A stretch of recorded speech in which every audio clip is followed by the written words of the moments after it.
All right. Once again, welcome everyone to the Werewolf Technical Steering Committee meeting. It is the 15th of October. And we've got a reasonably short agenda, mostly talking about the 465 release that we're working on, but anything that we need to add to this before we get started. I just did have one little thing about the WUG. So if you just want to put the WUG on there. Okay.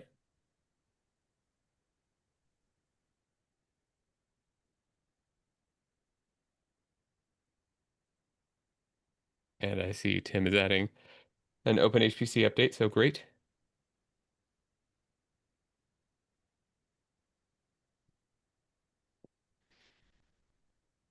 Rose, do you want to go ahead and get us started with what you'd like to discuss about the WUG?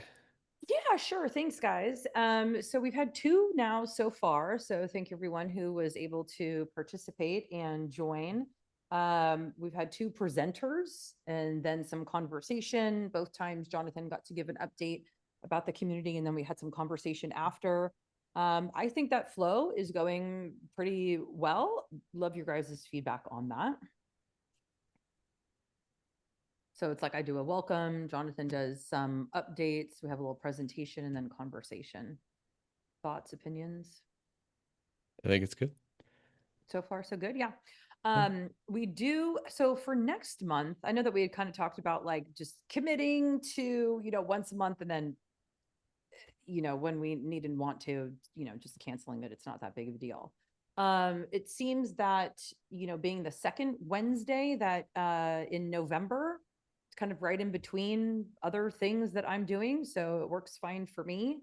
We did have Kevin Stroop say that he would either present or volunteer a friend. I think they're going to be doing some presenting at SC as well. So he said it actually might be good practice, to kind of get in and go over the presentation before they head out a few days later. But he did request that the time be shifted a couple of hours.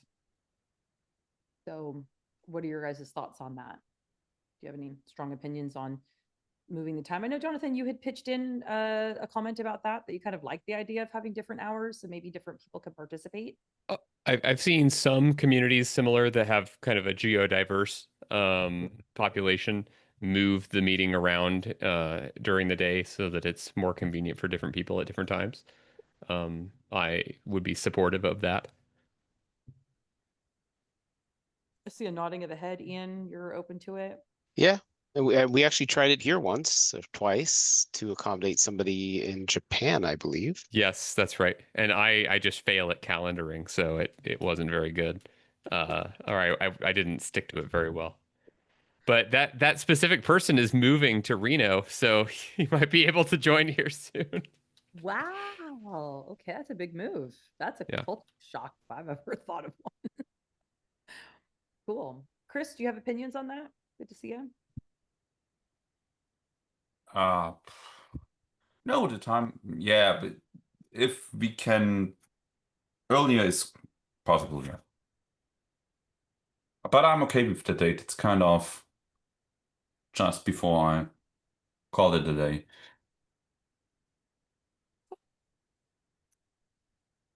Okay, the other thing was about recording. Do we want to like at least record the presentation piece? Or record the whole thing? But we had originally decided not to do a recording to kind of encourage just, live participation and showing up as you would kind of a natural WUG, you know what I mean? Where you like you meet in person. But this is unique where, times are a changing. I'm supportive of recording the presentation and not the discussion, I think. Cool. I'll second that motion. Cool. Tim, you got any thoughts? Tim always has thoughts. He just decides if he wants to share them or not. Yeah, that's what we do in some of the CART community stuff is just record the recording and then pause it. The other option is to record the presentation, have kind of open recorded discussions, and then turn the recording off for anything that for folks that may want to say something that they don't feel comfortable on camera. That's true. That they can request. Okay. Okay, And good. then if we do that, we'd post the recordings to the Werewolf YouTube channel then. Yeah. Okay. Cool. Yeah. And also that's great. I didn't even realize, I'm glad that we asked about it during the WUG, because I thought on our YouTube channel that it was just, I mean, obviously I don't hang out in there, because I thought it was just our this meeting's recordings, but I see you have a whole nother playlist with a whole bunch of things. So that might be something to kind of direct people to as well. And I'm glad that I get the opportunity during the WUG to tell people about our, the different sites that we are on and the different resources that are available. Yeah, those aren't uploaded to that channel, but if I see stuff out in the community somewhere, I try to add a link to it there to make it easy to find it again. Yeah, it's great. That's neither here nor there how it is, but it is there and available. That's great. Appreciate it. Cool. All right. All Anything right. else I'm about? good on that. Yeah, thank you very much, guys. Appreciate it. Okay.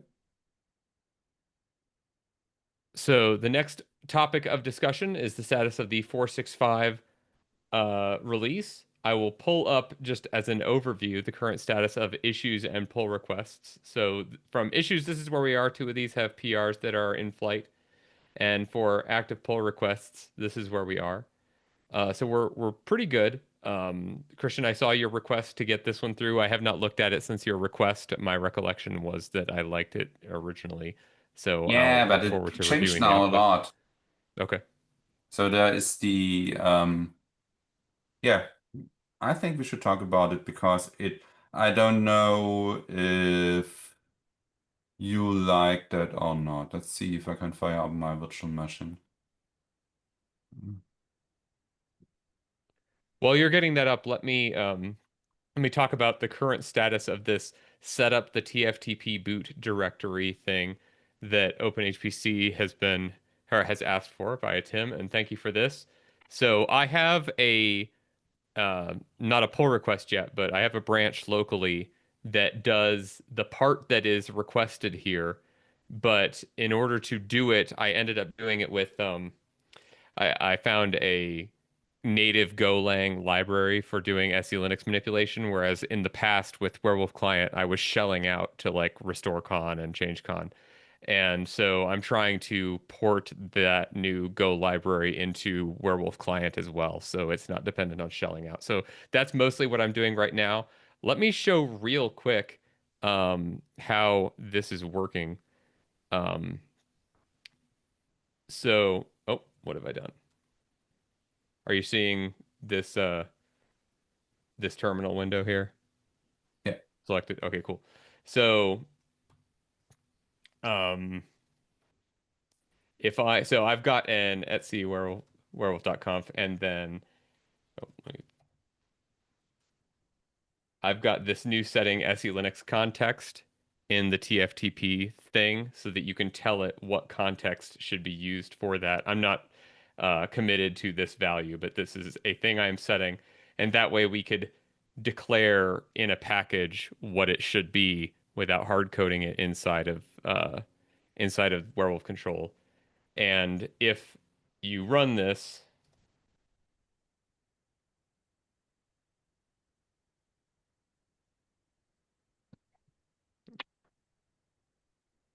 and that directory is not that context, then it sets it recursively. And then rather than actually changing the policy inside of the system to make that be the formal policy, it says if you want to do that, here is the command to do it. That I was feeling a little bit weird about having Werewolf actually change the encoded system policy, and this here sets it so if files are there, they will be fine. So this is kind of Werewolf taking the place of RestoreCon, but Yeah, then but if you ran then this, for what do you need the config? hmm. For what then you need this SA Linux config in the config? If you are just saying how to set it, then you can hard code it in www control. So well, this is saying how to set it with that setting. This is the one that comes out of the config. This here is making the change right now. it actually changes it on the file system. But there's two parts to SE Linux. There's like the actual encoding on the file, like the type that the file has, and then there's a policy somewhere that tells it what types files should have. And so if you want to encode it in the policy for RestoreCon later, then you can run this command. But it's not required. It'll work without doing this. It's just if you relabel the file system, it would break. And I assume that works through reboots as well. Yeah, it's fine. This is not necessary for a reboot. A reboot will still work even without this. This is so that if you like did RestoreCon -r/, this would make it survive that. But why? The thing is, we are putting some. At least I'm not using SE Linux that quite that well, and I think most people also don't know this kind of magic with this behind. So we are just now putting some magic into the configuration instead, and I don't think there are other sensible values as far as I understand. Well, So it's actually not the case. So the value that is set by the TFTP server, for example, is not that. And you can see that because if I restore it, it restores it to TFTP dir read write. And so that's the one that's actually set by default on the package. I'm setting it to a different one. I think the one that Tim had suggested, to prove the point that we can change it. But there are multiple values. I think there's an RO, and then the one that is actually being set is this just TFTP dir one. So that there are different values, and then it's probably different values depending on your distribution. So I would expect that this value would be different in SUSE than it yeah, is in Rocky. and then the question is here. No, I don't know. No, they should be nearly the same because we are also trying to use the Fedora upstream there. I would rather like have something in the configuration, something like rectify SE Linux, and you set it to true, and then just put this actual magic values, which we assumingly both don't really understand, into the source code. There's some good comments and the good suggestions in the comments as well. Okay. You can also talk.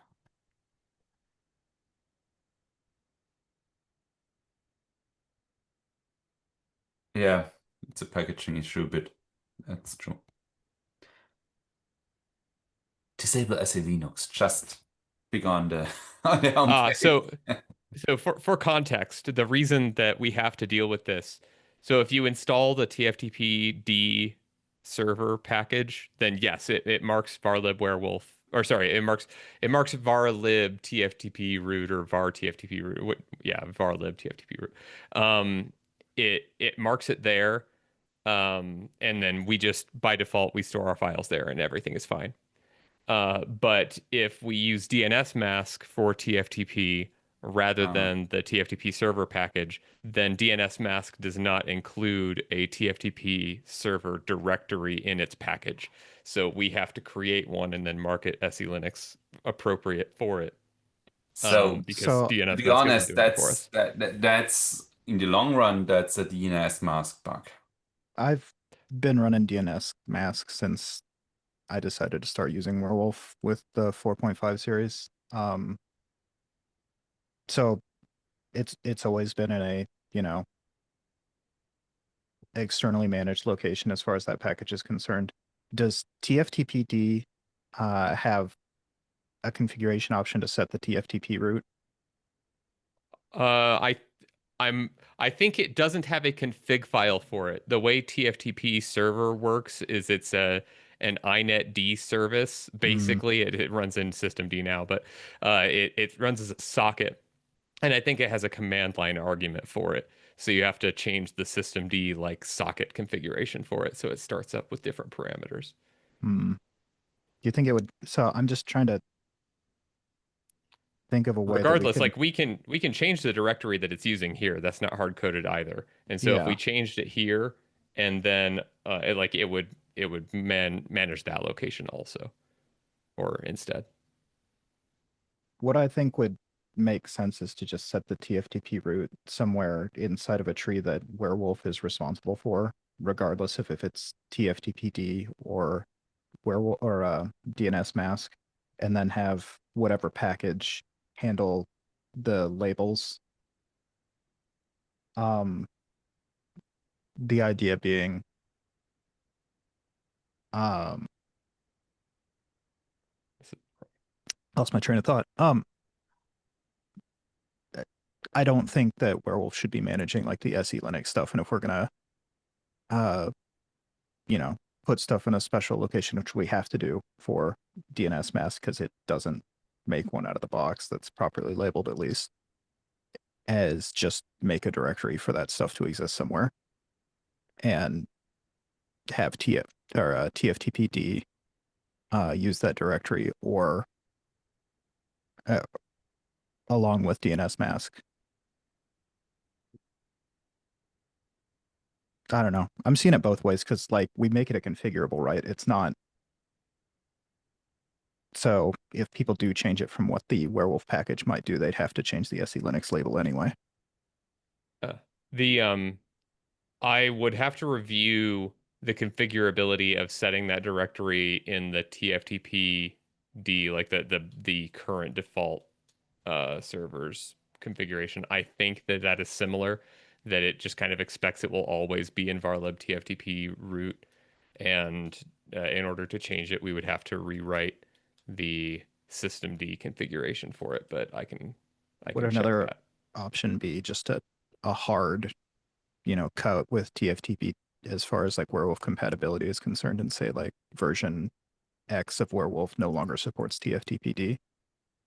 Probably, but I think that's more distant than Sure. doing it. Like the goal was to have something that would make OpenHPC's lives easier, and we've probably missed that deadline for 4.0 anyway. But that was the mindset anyway. Using that mindset, it's only for EL10 that we're doing that. The previous one is being lapped on the previous way of doing it. So EL10 to the cutover is what OpenHPC is doing.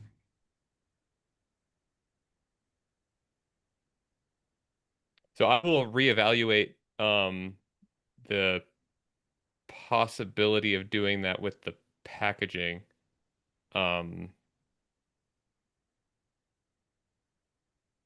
Yeah, I guess that at that point. From an OpenHPC perspective, it would be if EL10 or greater, then create TFTP directory in varlib Warewulf. Otherwise, put it in the legacy locations. I mean, at that point, the location doesn't really matter because it's configurable. We can change it to whatever we want. But leave it as the current defaults where TFTPD is. Yeah. Because sort of make the cut over to DNS mask tied with going to EL10 as opposed to tied to a specific Warewulf version.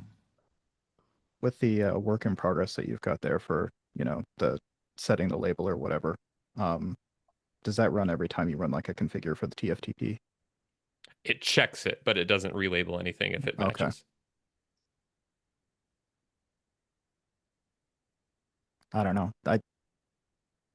I think that is actually a reasonable stance if we leave it as a configurable option. If we instead just set it to a specific location, then we could handle it as a packaging issue. But if we leave it open, then I think that's a good solution.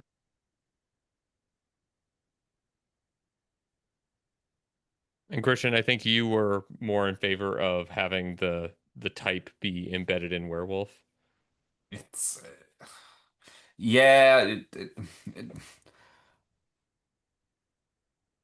The only issue with that is the read write versus write, right? We don't need write permission, but some other folks might want write permission.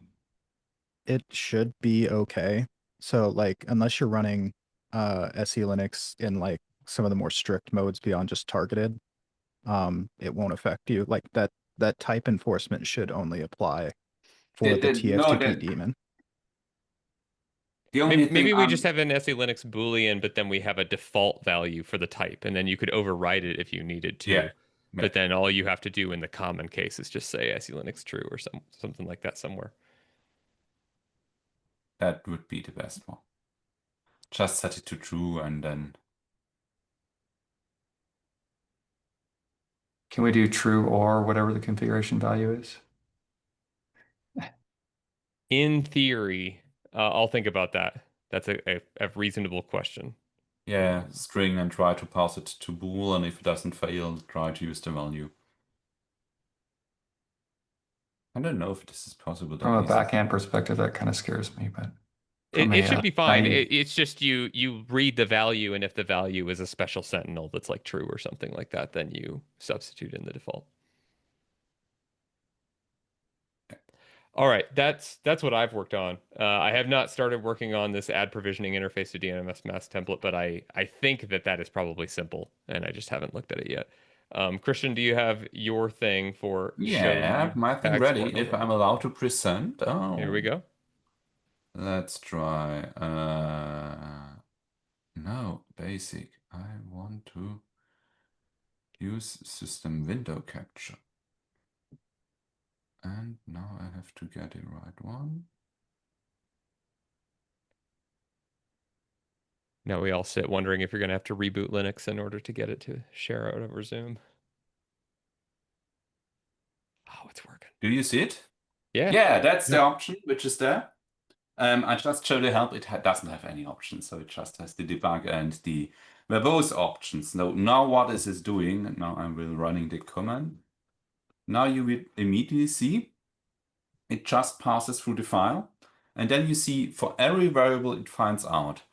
Then it prints you the value.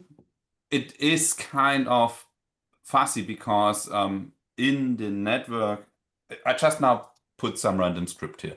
We can also use the other ones if you want to see them. We don't get them all, but we get them. At least we see, okay, what. So if you then pass the template, you see, okay, what's inside, and also when there are tags inside, what they are. And as the bonus, absolute bonus here, I've introduced here that one. So this is a comment in the template. You see it? Mm-hmm.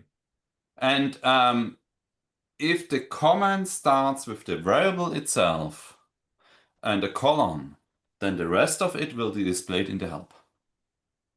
So we can then say here, we change it here on disk. So like Jonathan is great. I have to With an write. H. Jonah with an H? It's No, right. no, you spelled great with an H. And special kind of great. then we got it here.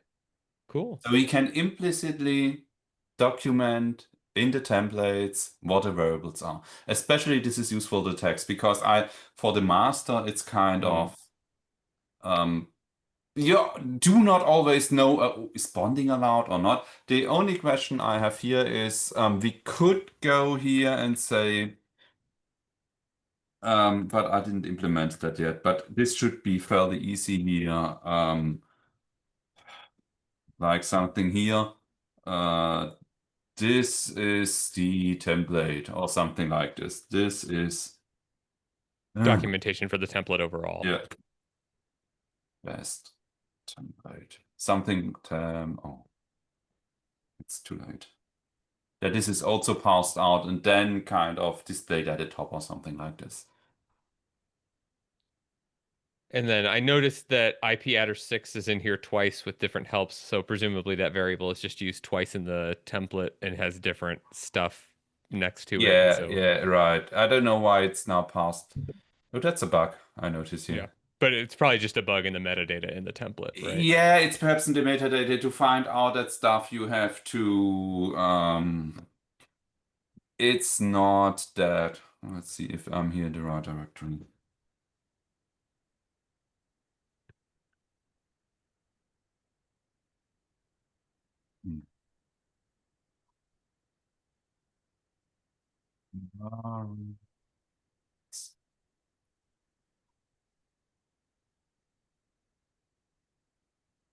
I think it's here in the main. So you have to here this parse vars.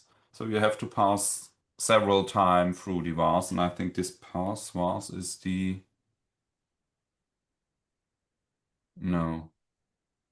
Oh no, that's the right one. And then you have to recursively here walk this parse tree through, and to get the variables out, store them in a map for every variable, and then you can look up with this, and then you make a lookup of them. No, I forgot how I implemented it. Then you also have to get the no one back. That's also that was the new implementation here. Pass comment was? No, it's not. It's this conf to template map, where you really have to go through so you give it an empty node and then you walk through the complete node, through the complete data structure, check the fields, and if there's a comment field, you store it in this map. The thing was, this now looks a bit more complicated than it is, but I was able to copy it. I knew that when we create the help for the edit, it's nearly the same thing. That we also do the same thing, but we spill out a YAML, and with that I could then create a lookup map. Okay. Yeah, I am encouraged to see that this is happening with a parser and not just having to parse the text. I actually really look forward to learning more about how that works. So that'll happen by reviewing it. Yeah, there's now an unexpected. I messed up with perhaps there should be better error message, but that's because the comment here. Huh? I think we couldn't see the bottom of your terminal, so we didn't see the error message. But yeah, I don't know why this is not going through, because I changed it here. Now it is. Again, the comment is not always. Yeah, that's it. I will cool. stop sharing. So you can merge that one, or perhaps think about, I think you should be able to find the place where I parse. So for this extra comments, where I put Jonathan is great in, there you can go through there's a regex which grabs this kind of special comments, and then you could also add one which grabs here more. But we can make templates a bit more descriptive if you want. And yeah, we need someone to do that. Yeah, I like it. Thank you. Any other comments on this work in progress? Oh, I see from Tim. Oh, this is from this. Sorry. Yeah. All right. I pulled 2 discussion items from my promise from last time. It's actually not too bad. I did go through and audit it. The whole list is like, if we look at issues and pull requests, there's only 16 things, but I pulled 2 out for today. And depending on how this goes, maybe we'll do more in the future. So the first is something that I opened recently. We have discussed this in this group in the past, and it came up something I just noticed while using it. So Werewolf Control Upgrade is printing a warn, and then that was going to standard out rather than standard error. So when I redirected from output path to standard out, it went into my file, and I was like, this is wrong. This should go to standard error. And I think that we actually did something. As I think about it right now, I think we have a special logging context that actually does go to standard error. So maybe this doesn't need discussion. Maybe we just need to go remember what was there. But I know there had been some controversy in the past about whether this kind of log message on the side should go to standard error or not. And so I am of the opinion it should, but I am not the only voice here.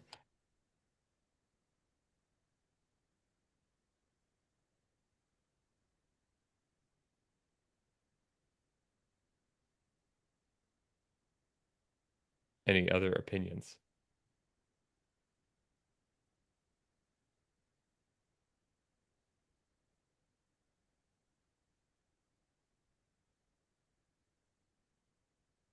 All right. Well, maybe I'll just do whatever I want then. All right. And then the next one was this came up in a CIQ like customer support circumstance. So people may or may not be aware that if you add a node with this syntax and give it an IP address, that it will increment this IP address as you add nodes. I have never really liked this syntax. I think that it is magical and scary and uh, is It not is. is not implemented uh, um, consistently, which was discovered that if you say like werewolf control node set or whatever, um, hmm, yeah, I think they just describe it. But if you do a node set, it doesn't do this. It just sets all of them to the same IP address. So my preference, my recommendation is that rather than having this syntax just become like it'll implicitly understand that it should increment it, that we should support a syntax like this, and that if you set to an IP address like this, then it'll match it against the entities that you're setting, and it will match them to each other and say, oh, they're the same length, so I'll set them appropriately. The biggest issue that I see with this is that right now our command line arguments are typed by the type of the configuration parameter, and this is not a valid IP address. So we'd have to have a solution for that if we wanted to support this. But before I went too far down that path, I wanted to see what this group thought of this issue in general and this proposed syntax as a solution to it. Is that in heavy use, that syntax? I always use Or it, but it's not a case here. sorry, I don't actually mean dot dot, I mean like this. But Not that syntax, but actually doing that as opposed to sticking out in a for loop or yeah, so that was the other thing is we could just remove this syntax in general or perhaps deprecate it and print a warning and then document oh yeah, you actually I remember now had suggested a for loop. Yeah. I also am totally fine with that and just removing that range syntax in the first place and just documenting doing it the for loop. The main issue not to do that is that doing the actual like for loop across two ranges if the numbers are not the same number can be a little bit annoying, but if we document it and show an example, it's not like it's a problem. I would be in favor of simplifying it and just not having this inside of Werewolf also. So, but to be honest, deprecated, we will never remove that because I like the feature. But write a deprecation warning, and then we could simply say someone who's installing more than 200 nodes, and he couldn't write a shell loop. He should not install 200 nodes. I'll leave that editorializing out of my comment right here, but I think that's a reasonable perspective. Yeah, it's kind of the thing is this whole node adding is, if you want to do it, you are kind of trying to fix it, and it will still be crap because you couldn't still add a complicated thing like a multi-setup network. You could still add just one network interface. So if you want to improve that, then you should also be able to add more network interfaces and stuff like that. So from a more practical response, a site that has more than 200 nodes is probably going to have a more sophisticated management system than buying 200 nodes at once and having them all linear. There's going to be some differences, and they're going to have to manage those nodes somehow beyond starting from 1 to 256. Yeah. And it's not like you can range your way through a Class B network anyway. So there's always going to be. Even at 4 nodes per U, you're definitely still going to be able to do one rack, right? Yeah. Okay. I am satisfied with these.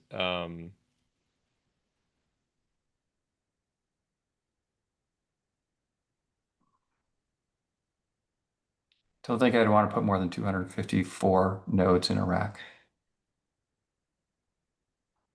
I guess you could do Raspberry Pis, but All right. Next topic. most of it's I readable. can't- The only thing is that so V464 is slated for 3.next. So Werewolf has 464 will be in the 4.0 release for OpenEuler, which is new, Alma and Rocky, and all version 10. Not for OpenEuler, it's 24.03.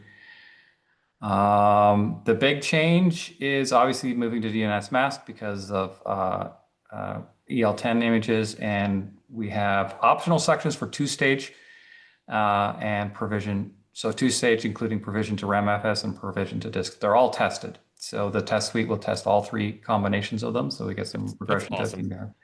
Thanks for And getting that all in there. we only recommend or we recommend only the single stage just because it's simpler. So Okay. I did look into what it would take to doing stateful or at least rebootable nodes.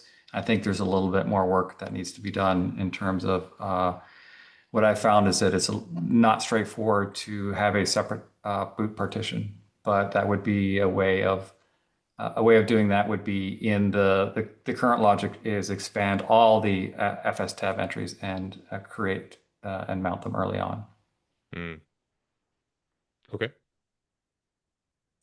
I've done that in the past, and it seems to work fairly well. So Yeah, my hope has been to find a way to do it with an EFI partition and then write the necessary EFI boot Yeah. configuration into that, but I have not ever done that myself. So I have done it. It's pretty straightforward. The next step is to format and mount that EFI partition before you lay down the image so that the image's boot stuff will go to that folder. does it have to be the first partition, or does it have like a special No. name? How does the system know to find it? It Or is has it a special. it's a It has type? it has a special UID, Okay, I see. and you can do that. You can do that inside of Ignition. Nice. Okay, awesome. So we're a few short steps away. When I get some spare time, I may take a whack at it, but Cool. I think it's just some template magic. Mm-hmm. Yeah, it should be something that we could just have be in an overlay that does it when you bring it in. But Yeah, it's the overlay that does the early mounting of the and extraction of the CPIO, yeah, cool. which is a And segue into the next topic. yes, let's talk about it. Do you want to give context for this, or shall I? I'll let you do that. Okay. So something that we have noticed in the past, and I think when we noticed it in the past, it was for ping, although I don't see the special extended attributes on ping right now, but maybe I'm querying it wrong, is that increasingly Linux uses special extended attributes on the files on the file system to denote special privileges rather than a whole set UID or set GID binary. Um, and this came up in Slack, I think, recently, that the new I forget the names of the binaries, but basically the things that handle UID and GID namespaces and let you create UID and GID namespaces, those are meant to have capabilities on the file system that let normal users run them. And in the Rocky Linux images, right? Well, there's two things going on. First is that because our images pass through CPIO, they lose extended attributes and file capability. So one possible solution to that is using tar rather than CPIO. I believe, I think that is the case, that would preserve it. The reason we have not used CPIO in the past, or sorry, the reason we have used CPIO in the past and not tar is because that's what the kernel understands natively. So when we were just squashing everything together for a single stage boot, it needed to be a CPIO.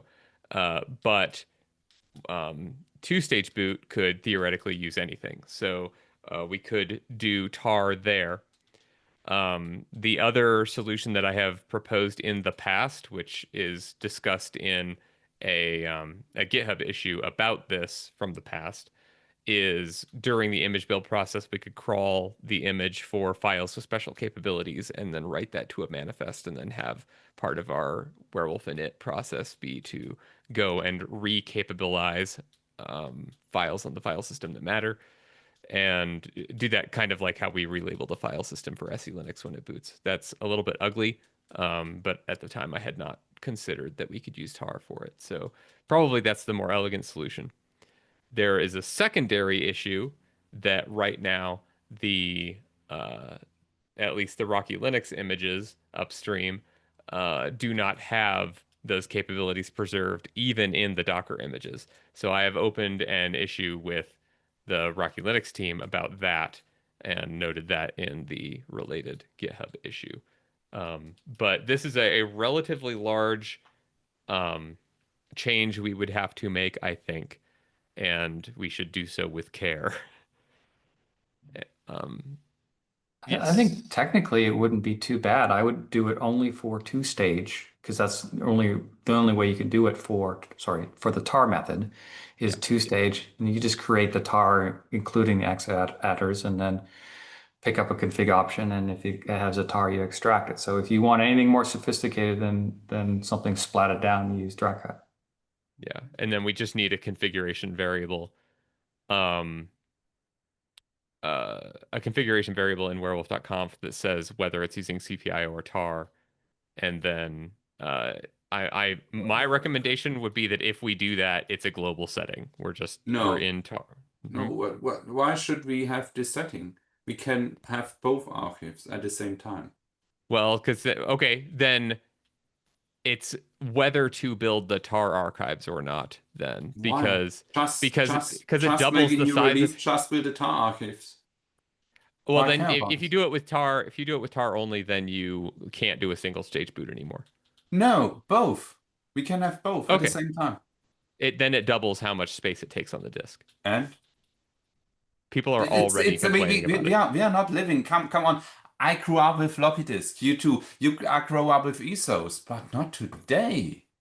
It's not something. The images are not, and it's kind of images we send over network. They should be small anyway.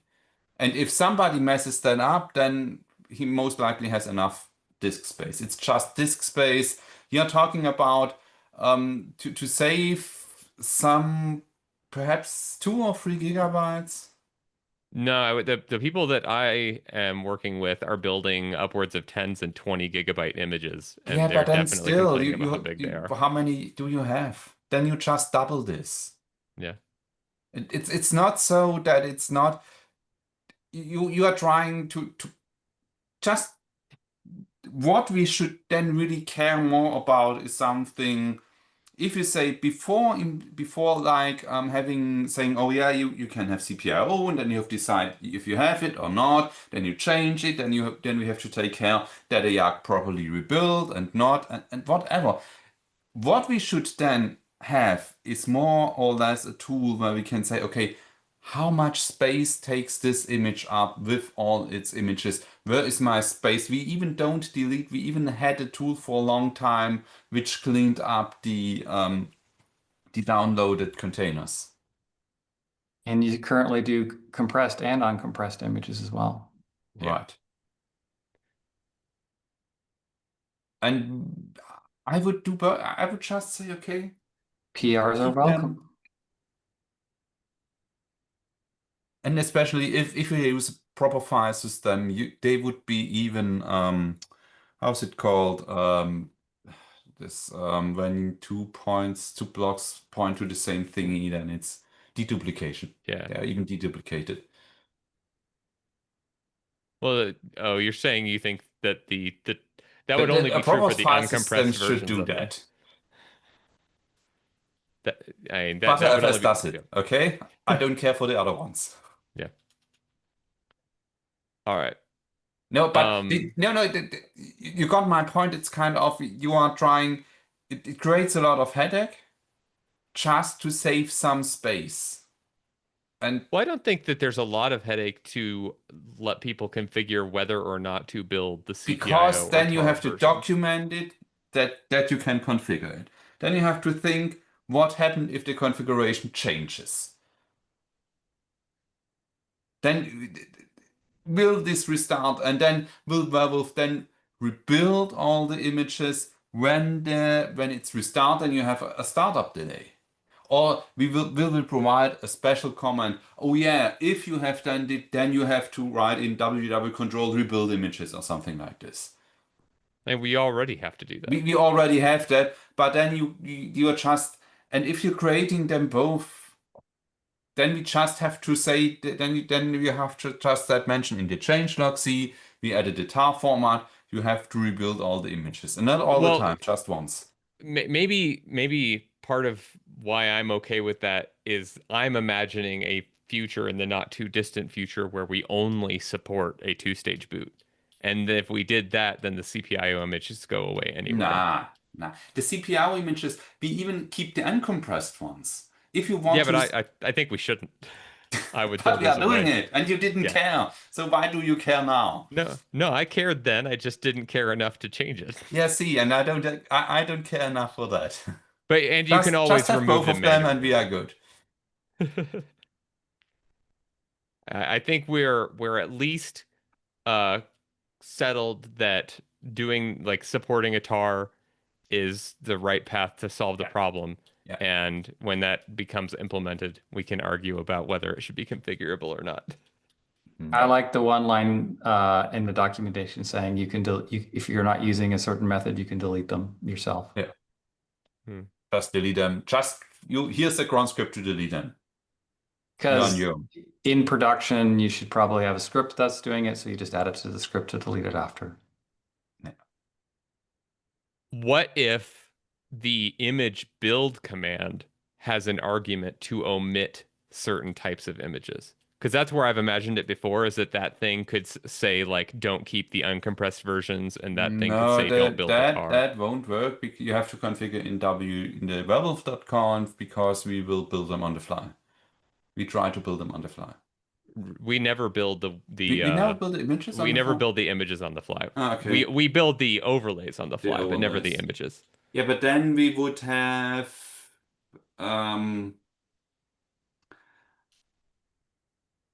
as well, so because for the overlays we will have to build both of them, and then you would have both lying around. Then you would yeah, just mention documentation that you can safely delete them and leave it there. And if someone, again, the same argument, if someone cares about space and install werewolves and doesn't know how to delete them with a cron script, he shouldn't touch werewolf. It's not just about deleting them. You shouldn't have to wait for it to build an image. Like again, people complain about how long it takes to build these things, and you shouldn't have to wait for it to build a tar that you're just going to delete, or build a CPIO that you're just going to delete. I don't get this complaint, so I'm. One thing you may want to consider instead of using gzip, using ZSTD, which is faster and better in terms of compression on top of the tar. That Jonathan, you completely misunderstand this. That's an upsell opportunity. I have to speak to your sales guy. Upselling. It's the point here. Is ZSTD, is that supported internally by the kernel as well? Or are you just saying that for like the tar two-stage? The tar Newer two-stage. newer versions do have it in the kernel, but I think just for Dracket, we could add it to the list of things that's included in Dracket. Sounds good. Okay. All right. I will take those notes here off camera in a minute. Anything else that we need to discuss before we go? Otherwise, I think we're pretty much at time. I see more things in the chat.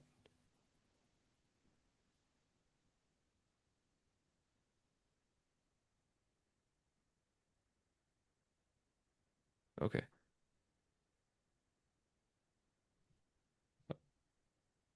All right. Well, if nothing else, thank you everyone once again for a productive and animated discussion. Really, it's good. So thank you all for being here today and being a part of the community. And Yeah. we'll see you all in, I think, another 2 weeks, right? I'll check that date real quick. So not this one, but this Oh no, one. I and- won't be there in 2 weeks. I will send you a picture of my drinking at the beach. Oh no, we don't have one in 2 weeks. Our next one Oh, is It's then a don't. 5-week month. yeah, it's a 5-week month. So we got a little bit of an extended time, but we'll keep working on this next release and see if we can get something out Okay. here soon. See you. Thanks all. Awesome. Bye.